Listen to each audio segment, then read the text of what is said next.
It all started when Liam moved into the old Victorian house. He was excited to begin his new life alone, but the locals in town gave him odd looks when he mentioned the address. One elderly shopkeeper even whispered, "That house doesn't like visitors." Liam brushed it off.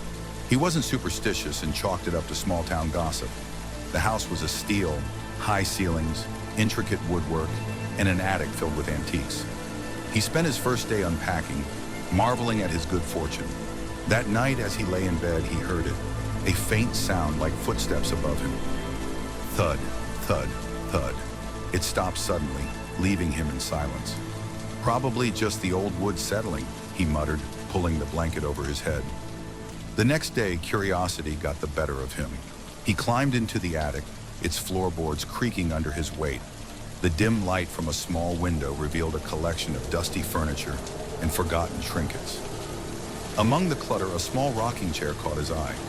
It sat in the corner, facing the wall, its fabric worn and tattered. As Liam approached, he noticed something strange. The chair was gently rocking on its own, as if someone had just stood up. He froze, chills running down his spine. Wind, he told himself, though the air was still. That night, the footsteps returned, louder this time. Thud, thud, thud. They were followed by a soft humming, a child's voice, faint but clear. He bolted upright in bed, his heart racing. Grabbing a flashlight, he climbed the stairs to the attic. The rocking chair was moving again, back and forth, faster now. The humming grew louder, echoing around the room. "Hello?" Liam called, his voice trembling. The chair stopped abruptly. Silence. Then a whisper. "Why did you wake me?" He spun around, shining the flashlight wildly. That's when he saw her, a little girl, no older than 8, standing in the corner. Her hair was tangled, her face pale, and her eyes empty. She wore a faded dress stained with something dark. Before he could speak, she stepped closer. "You shouldn't be here," she said, her voice cold. Liam backed away, tripping over a box.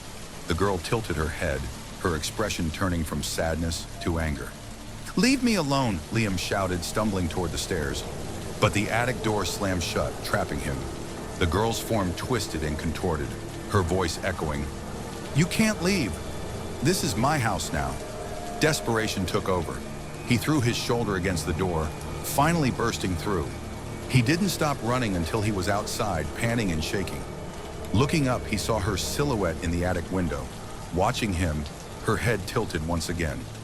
Liam didn't return to the house. He sold it for a loss and moved far away. But sometimes, late at night, he hears it. Thud, thud, thud. And he wonders if the girl in the attic ever found another visitor.